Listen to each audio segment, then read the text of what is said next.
Welcome to Nanak classes. दोस्तों, Nanak classes के YouTube channel पे आपका स्वागत है। आज राजस्थान करंट अफेयर्स की क्लास 30 सितंबर 2022 में हम चर्चा करेंगे मोस्ट इंपोर्टेंट क्वेश्चन। तो 30 सितंबर 2022 के जितने भी most important Rajasthan current affairs के क्वेश्चन बनते हैं, आज हम उनका डिस्कस करेंगे। पूरा वीडियो ध्यान से देखना और लास्ट में मैं आपसे क्वेश्चन पूछूंगा जिनके जवाब आपको कमेंट बॉक्स में देने हैं। तो स्टार्ट करें आज की क्लास। सबसे पहले कल के क्वेश्चनों को एक बार रिवाइज कर लेते हैं। कल हमने पढ़े थे राजस्थान में जो प्रथम हस्तशिल्प नीति जारी हुई थी उससे संबंधित प्रश्न पढ़े थे जो परीक्षा की दृष्टि से इंपॉर्टेंट थे। तो राजस्थान के प्रथम हस्तशिल्प नीति 2022 कब जारी हुई? तारीख याद रखना 17 सितंबर 2022 को। और हस्तशिल्प नीति 2022 के तहत पंजीकृत शिल्प हस्तशिल्पों को प्रदर्शन में सहभागिता पर ग्रामीण और शहरी हाट की कितनी सहायता राशि प्रदान की जाएगी? 450 रुपए। राजस्थान हस्तशिल्प नीति 2022 के तहत हस्तशिल्प डिजाइन बैंक कहाँ स्थापित किया जाएगा? जयपुर में। और राजस्थान हस्तशिल्प नीति 2022 के तहत हस्तशिल्प म्यूजियम की स्थापना कहाँ की जाएगी? जयपुर में। और राजस्थान हस्तशिल्प नीति 2022 के तहत किस जिले में हैंडीक्राफ्ट डिजाइन सेंटर स्थापित किया जाएगा? वो जोधपुर के अंदर। और राजस्थान हस्तशिल्प नीति 2022 के तहत नगरीय क्षेत्रों में उनके द्वारा उत्पादित हस्तशिल्प हथकरघा उत्पादों को विक्रय करने हेतु स्थायी विक्रय केंद्र स्थापित करने में कितनी सहायता दी जाएगी? 50% या अधिकतम 1,00,000 रुपए। और हस्तशिल्प व एमएसएमई नीति को क्रियान्वित करने के लिए नोडल एजेंसी के रूप में कौन कार्य कर रही है? एक तो हस्तशिल्प हथकरघा निदेशालय, उद्योग व वाणिज्य विभाग और एमएसएमई विभाग। ये थे कल के क्वेश्चन। क्विज भी मैंने टेलीग्राम पे डाल दी, पीडीएफ भी दे दी और मेरे जो इंस्टाग्राम है उस पर भी मैं आपको ये क्वेश्चन जो मुख्य होते हैं उनको कराते हैं। तो मैंने टेलीग्राम पे लिंक डाल दिया इंस्टाग्राम का, वहां से भी आप मुझे ज्वाइन कर सकते हो और इम्पोर्टेंट चीज़ों की तस्वीर वगैरह जो भी इंपॉर्टेंट चीज़ें होती है वहां आपको मिल जाती है। तो स्टार्ट करें आज की क्लास। पहला प्रश्न देखिए, विश्व पर्यटन दिवस पर अभी मनाया गया था ना 27 सितंबर को विश्व पर्यटन दिवस। राजस्थान के किस स्मारक को स्वच्छता के लिए राष्ट्रीय अवार्ड दिया गया? विश्व पर्यटन दिवस पर राजस्थान के किस स्मारक को स्वच्छता के लिए राष्ट्रीय अवार्ड दिया गया? वो दिया गया हवा महल को। और आपके सामने तस्वीर है, हवा महल को स्वच्छता के लिए राष्ट्रीय अवार्ड प्रदान किया गया। कौन? और ये हवा महल है कहाँ पे? जयपुर के अंदर। इसे राजस्थान का एयर दुर्ग कहते हैं। महाराणा सवाई प्रताप सिंह के समय 1799 में इसे बनाया गया था। शिल्पकार इसके लालचंद थे। तो यहाँ पर देख सकते हो कृष्ण के मुकुट के समान ये हवा महल जो क्षेत्र है उसको स्वच्छता के लिए राष्ट्रीय अवार्ड दिया गया। इस अकेली इमारत को नहीं दिया गया, ध्यान रखना, यानी पूरे इस हवा महल क्षेत्र को दिया गया। तो विश्व पर्यटन दिवस पर पर्यटन मंत्रालय भारत सरकार की ओर से हवा महल को स्वच्छता के लिए नेशनल अवार्ड दिया गया। नई दिल्ली स्थित विज्ञान भवन में आयोजित समारोह में स्वच्छ पर्यटन स्थान अवार्ड 2018-19 के लिए मिला, यानी अब यह अवार्ड मिला स्वच्छ पर्यटन स्थान अवार्ड 2018-19 के लिए। उपराष्ट्रपति जगदीप धनखड़ और केंद्रीय पर्यटन मंत्री श्री जी किशन रेड्डी ने अवार्ड दिया। तो आपके लिए इंपॉर्टेंट होगा। और जगदीप धनखड़ जी को तो याद ही रखना क्योंकि अपनी राजस्थान के झुंझुनू जिले से हैं और राजस्थान के दूसरे व्यक्ति हुए हैं जो देश के दूसरे बड़े पद पर पहुंचे उपराष्ट्रपति। इससे पहले मुख्यमंत्री भैरव सिंह शेखावत पहुंचे थे। तो ये भी हमारे राजस्थान के लिए गौरव की बात है। दूसरा प्रश्न, प्रधानमंत्री श्री योजना के तहत राजस्थान के कितने विद्यालय मॉडल स्कूल बनेंगे? जी बिल्कुल, जो राष्ट्रीय शिक्षा नीति 2020 है इसको अब नए स्तर पर आगे बढ़ाया जा रहा है, लगातार राज्यों के अंदर भी बढ़ाया जा रहा है। तो एक योजना है प्रधानमंत्री श्री योजना, उसके तहत राजस्थान के 776 स्कूलों जो विद्यालय है वो मॉडल बनेंगे। और ये राजस्थान सरकार की सुजस की रिपोर्ट है। राजस्थान में 716 विद्यालय मॉडल स्कूल बनेंगे। नवीनतम तकनीक, स्मार्ट क्लास, खेल, आधुनिक सुविधाओं पर फोकस रहेगा। कुल 1500 करोड़ रुपए के बजट का प्रावधान है। इन स्कूलों का संचालन राष्ट्रीय शिक्षा नीति की भावना से होगा। ये तो बहुत बड़ी बात है, ये ध्यान रखना। तो राजस्थान के कितने? 716। अब आपको 512 को चीजें याद आती होगी। 512 क्या चीज है? तो हाल ही में इंदिरा रसोई योजना जो पहले 358 शहरों में चल रही थी बढ़ाकर 512 और बढ़ा दी। टोटल 870 क्षेत्रों में यानी नगरीय क्षेत्रों में चल, यानी 870 रसोइयां शुरू हो चुकी है। पीएम श्री योजना अर्थात prime minister school for rising India योजना के तहत राजस्थान में 1700 स्कूलों का विकास और उन्नयन किया जाएगा। राष्ट्रीय शिक्षा नीति की पूरी भावना इसमें समाहित होगी। 1500 करोड़ रुपए का इसमें बजट प्रावधान है और नई शिक्षा नीति है जो राष्ट्रीय शिक्षा नीति 2020, और रीट एग्जाम के लिए तो स्पेशल बन जाता है। इस योजना के तहत यानी पूरे विद्यालयों का विकास किया जाएगा, शिक्षा के क्षेत्र में मॉडल बनाया जाएगा, आधुनिक तरीके का डिजिटल रूप दिया जाएगा, स्वच्छता का ध्यान रखा जाएगा, सारी चीजें उसमें समाहित हो जाएगी। तो बूस्टर डोज देखिए, प्रधानमंत्री द्वारा 5 सितंबर 2022 को प्रधानमंत्री श्री योजना शुरू करने की घोषणा की गई थी। इसका बजट है 27,360 करोड़, अवधि 2022 से 2027 5 वर्ष तक है, और देश में 14,597 स्कूलों को आदर्श स्कूल के रूप में विकसित किया जाएगा। ये 7 है, एक नहीं है, ठीक है, 27,360 करोड़। तीसरा प्रश्न देखिए, उत्तर भारत का पहला पंचकर्म अस्पताल केंद्र राजस्थान के किस जिले में स्थापित किया जाएगा? उत्तर भारत का देखो, यानी दक्षिण भारत का केरल के अंदर है, तो उत्तर भारत का पहला पंचकर्म अस्पताल राजस्थान के किस जिले में स्थापित किया जाएगा? बूंदी के अंदर। तो कहां पे? राजस्थान में उत्तर भारत का पहला और सबसे बड़ा पंचकर्म केंद्र बूंदी जिले के सिल्लोर गांव में। ये इंपॉर्टेंट चीजें आपको याद रखना है, बूंदी जिले के सिल्लोर गांव में बनेगा।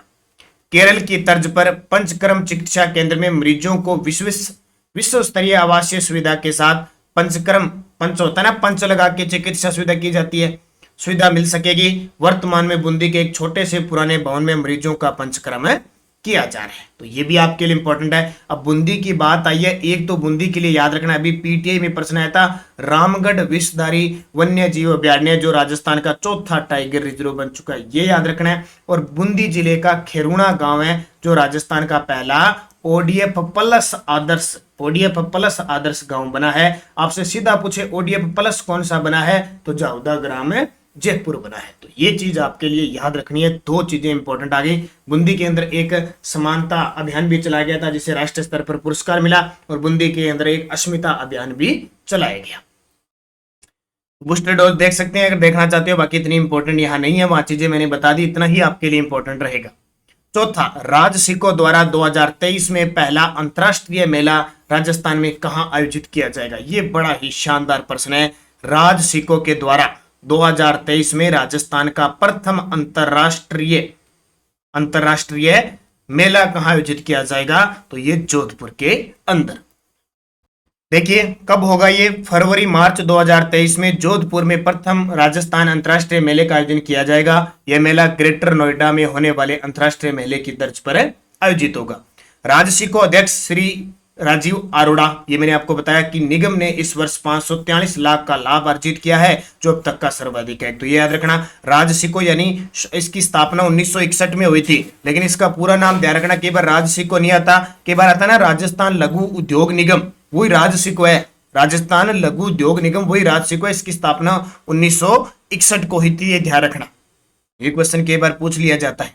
राजसिको उन्होंने निगम को एक बीमारू संस्था से लाभप्रद संस्था बनाने के लिए निगम के अधिकारियों और कर्मचारियों का आभार जताया। तो राजीव अरोड़ा ने कहा कि हमारा जो राजसिको निगम है वो 543 लाख का लाभ अर्जित किया जो अब तक का सर्वित है। और राजसिको के द्वारा राजस्थान का प्रथम अंतरराष्ट्रीय मेले का आयोजन कहां किया जाएगा? जोधपुर में। और कब?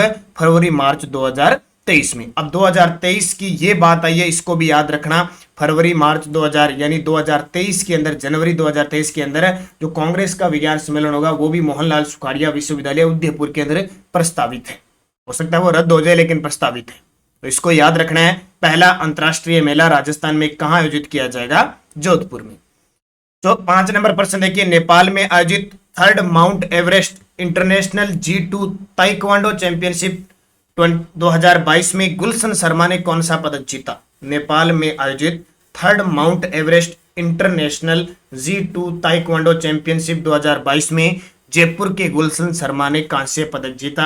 आपके सामने है गुलशन शर्मा, तो देख सकते हैं आप गुलशन शर्मा, जिन्होंने जयपुर के गुलशन शर्मा ने ब्रॉन्ज मेडल जीता और इससे पहले उन्होंने नासिक में गोल्ड मेडल जीता था। अब नेपाल की बात आई है तो एक तो ध्यान रखना, नेपाल का राष्ट्रीय पशु गाय है। और नेपाल की बात है तो नेपाल के अंदर पशुपतिनाथ मंदिर है, जहां से अपने वरिष्ठ नागरिक योजना के जो तीर्थ यात्रा योजना के तहत हवाई यात्रा से किस मंदिर के दर्शन करवाए जाएंगे? इस पशुपतिनाथ मंदिर के दर्शन करवाए जाएंगे। छठा प्रश्न देखिए, 27 से 28 सितंबर 2022 को आबानेरी महोत्सव का आयोजन किस जिले में किया गया? देखो वैसे आपको पता है कि आबानेरी फेस्टिवल है वो 2 समय में बनाया जाता है, लेकिन एग्जामिनर अब ये नहीं पूछेगा, तो एग्जामिनर ये पूछेगा 27 से 28 सितंबर तारीख पूछेगा कि 27 से कब बनाया गया, तो 27 और 28 सितंबर को अबानेरी फेस्टिवल का आयोजन है दौसा के अंदर किया गया। तस्वीर देख सकते हो, विरासत और संस्कृति का अनूठा संगम यहाँ पे अबानेरी महोत्सव। देखिए दौसा के बांदी कुई में अबानेरी फेस्टिवल 2022 का आयोजन 27 से 28 सितंबर को किया गया। अबानेरी महोत्सव में देशी व विदेशी पर्यटकों ने लंबे इंतजार के बाद उत्सव का लुत्फ उठाया और अभी उदयपुर के अंदर कोटड़ा महोत्सव भी इसी समय बनाया गया था, तो इसको भी आपको अच्छे तरीके से याद रखना है। दौसा की बात आई है तो एक तो केंद्र सरकार के द्वारा यहाँ पे MSME यानी जो पार्क है वो बनाया जाएगा दौसा के अंदर। एक दौसा की सुनीता गुप्ता है, उन्हें भी मैन्युफैक्चरिंग दिव्यांग कैटेगरी के अंदर अवार्ड दिया गया। दो चीजें आपके लिए इंपॉर्टेंट है बन जाती है। आरपीएससी फर्स्ट ग्रेड के लिए टॉपिक वाइज करंट अफेयर्स है, हमारी वीडियो के डिस्क्रिप्शन में लिंक है, टेलीग्राम पे लिंक है, आप वहां से ले सकते हो। पीडीएफ हमारी टेलीग्राम पे आपको प्राप्त हो रही है। सारे विद्यार्थी Nanak classes Rajasthan current affairs नाम से हमारा जो ग्रुप है टेलीग्राम ग्रुप, वो ज्वाइन कीजिए। वीडियो के डिस्क्रिप्शन में लिंक है, ताकि आपको लिंक कोई भी सूचना पीडीएफ क्विज यहाँ पे कोई सूचना प्राप्त हो जाए। कल रीट का रिजल्ट आ चुका है, जो भी विद्यार्थी क्लियर हुए हैं उन सभी विद्यार्थियों को, पात्र हुए विद्यार्थियों को हार्दिक शुभकामनाएं। अब लगातार देखें, एक तो हमारी सुबह करंट की क्लास आप लगातार ज्वाइन करें और शाम 9 बजे की टॉपिक वाइज आपकी क्लास आती है। आज 9 बजे जो राजस्थान जी का टेस्ट होगा, जो ऐप के अंदर टेस्ट होगा, उसमें आपको मिलेंगे राजस्थान के जनजातीय आंदोलन, और वैसे 9 बजे की क्लास में आपको राजस्थान के ऐतिहासिक युद्ध यूट्यूब पे मिलेंगे, ठीक है। और सीएटी का एग्जाम है और भी कई एग्जाम है, एलडीसी का एग्जाम है, हाईकोर्ट एलडीसी, उसमें राष्ट्रीय और अंतर्राष्ट्रीय करंट अफेयर्स भी आएगा। तो उसके लिए हमारा चैनल है प्रताप क्लासेज, जिसका लिंक आपको हमारे टेलीग्राम पे मिल रहा है। तो आप रोज ज्वाइन कीजिए, 10 से 12 मिनट की क्लास वहाँ इंडिया इंटरनेशनल की स्पेशल आती है, तो यहाँ राजस्थान की वहाँ इंडिया इंटरनेशनल की। तो निरंतर अध्ययन करें, अच्छे तरीके से सफलता आपको जरूर मिलेगी। और बुक हमारी बाजार में उपलब्ध आप ले सकते हो। दीपावली के यानी 1 नवंबर के आसपास हमारी ऑब्जेक्टिव टाइप बुक भी आपको मिल जाएगी, जनवरी से लेकर अक्टूबर 2022। और इसके साथ जितने भी अभियान चल रहे हैं, कोई खेल का इंपॉर्टेंट है, पुरस्कार का, उसको एमसीक्यू में ही, पूरी बुक की एमसीक्यू में बदल के आपको मिलेगी। तो आप इससे पहले ये पूरे फैक्ट के साथ बुक पढ़ते रहे और ये रोज सुबह की करंट की क्लास लगातार लेते रहे। पिछले वीडियो का क्वेश्चन था रजत चौहान का संबंध किस खेल से है, तो सभी विद्यार्थियों का सही जवाब था रजत चौहान है तीरंदाजी, क्योंकि अभी गुजरात के अंदर जो राष्ट्रीय गेम्स होंगे उसमें ये राजस्थान के ध्वजवाहक होंगी। क्वेश्चन फॉर यू, जिसका जवाब आपको कमेंट बॉक्स में देना है। राजस्थान की प्रथम हस्तशिल्प नीति 2022 कब जारी की गई? 26 अगस्त 2022, 5 सितंबर 2022, 11 सितंबर 2022, 17 सितंबर 2022। सारे विद्यार्थी सही जवाब इसका कमेंट बॉक्स में देना है। यस्टरडे डोज बिरबल दिवस का संबंध किस प्रजामंडल से? बीकानेर से। सही जवाब। राजस्थान नामक साप्ताहिक पत्रिका प्रकाशन किसके द्वारा किया गया? ऋषि दत्त मेहता। अशोकाष्टमी कब बनाई जाती है? पेपर में आ चुकी है। ये प्रश्न मैं इसलिए दे रहा हूं आपको, एग्जाम की दृष्टि से बहुत इंपॉर्टेंट है। चैत्र शुक्ल अष्टमी को अशोकाष्टमी बनाई जाती है।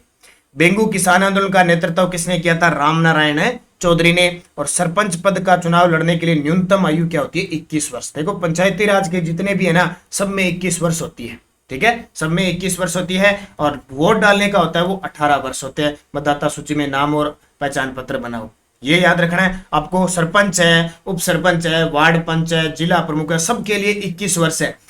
25 वर्ष किस किस की है? एक तो लोकसभा की, एक विधानसभा की। और विधानसभा लोकसभा में हो गए तो प्रधानमंत्री और मुख्यमंत्री, इन सब की 25 वर्ष। 30 वर्ष किसके लिए? राज्यसभा के लिए। और 35 वर्ष किसके लिए है? राष्ट्रपति राज्यपाल, राष्ट्रपति राज्यपाल इनके लिए, और उपराष्ट्रपति इनके लिए 35 वर्ष है। तो ये चीज आपको याद रखनी है अच्छे तरीके से। राज्यसभा का सदस्य बनने के लिए 30 है। नेक्स्ट डोज भरतपुर प्रजामंडल की स्थापना किसने की थी? ये सही जवाब देना। और कब की थी? हार्नवेट ने राजस्थान की जलवायु का वर्गीकरण कितने भागों में किया था और उनके नाम बताने। आपको ये क्वेश्चन बार बार क्यों दे रहा हूं? क्योंकि पेपर में आएंगे। डीग के जल महलों का निर्माण किसने करवाया? और राजस्थान में पंचायती राज अधिनियम कब लागू हुआ? और जोरडा नागौर में किस लोक देवता का मेला लगता है? पांचों के जवाब आपको कमेंट बॉक्स में देने हैं। और कल का मेरा अब नया क्वेश्चन दे दिया आपको एग्जाम डोज, इंदिरा रसोई योजना के बारे में कोई 3 मुख्य बिंदु बताइए। कल मैंने इंदिरा शहरी गारंटी रोजगार योजना के बारे में बताया था, वो आपको पता है, क्योंकि आपने कमेंट लिख दिया तो आप ऑटोमेटिक आप सबने प्यार उसको मैं एक्स्ट्रा से यहाँ लिखूंगा नहीं, 9 सितंबर 2022 से इस योजना की शुरुआत हुई थी। जयपुर से इसकी शुरुआत मुख्यमंत्री अशोक गहलोत के द्वारा की गई थी। इसमें 18 से 60 वर्ष के आयु के जरूरतमंदों को 100 दिन का सुनिश्चित रोजगार मिलेगा। इस पर 800 करोड़ रुपए की धनराशि का प्रावधान है। और जयपुर में खानिया की बावड़ी जयपुर से मुख्यमंत्री ने इसकी शुरुआत की थी। यह भी ध्यान रखना, जो कुशल श्रमिक होगा उसको 283 रुपए और जो अकुशल श्रमिक होगा उसे 259 रुपए प्रतिदिन मजदूरी निर्धारित की गई है किसके लिए? शहरी क्षेत्रों के लिए। तो ये आपको याद रखना है। और अब आपके लिए नया क्वेश्चन है, आप सारे विद्यार्थी जवाब दोगे। इंदिरा रसोई योजना के बारे में 3 बिंदु, ये बहुत खास है आपके लिए, स्पेशल मैंने चलाया, बड़ा काम देगा अगर आप निरंतर मुझे फॉलो करते रहे। और हमारे नानक क्लासेज ऐप को डाउनलोड कीजिए, जहां पे आपको लगातार रीड लेवल फर्स्ट के टेस्ट मिल रहे हैं, जीके टेस्ट के मिल रहे हैं, स्कूल व्याख्याता के, करंट अफेयर्स के मिल रहे हैं। और एक नई मुहिम स्टार्ट हमने कर दी है, आपने देख लिया होगा। सेकंड ग्रेड का कल पहला टेस्ट होगा 1 अक्टूबर को। जिसने अब तक कोर्स नहीं लिया है जरूर लें, और पीडीएफ उपलब्ध है, उस पीडीएफ के अकॉर्डिंग आप तैयारी करें। सफलता आपको मिलेगी, बस आपको निरंतर चलना है, अपने मार्ग पर विचलित नहीं होना है। किसी से भी नेगेटिव पॉजिटिव हर प्रकार के बंदे जिंदगी में मिलेंगे, उन सबको पार पाके हमें सफलता प्राप्त करनी है। तो धन्यवाद, जय हिंद, जय भारत।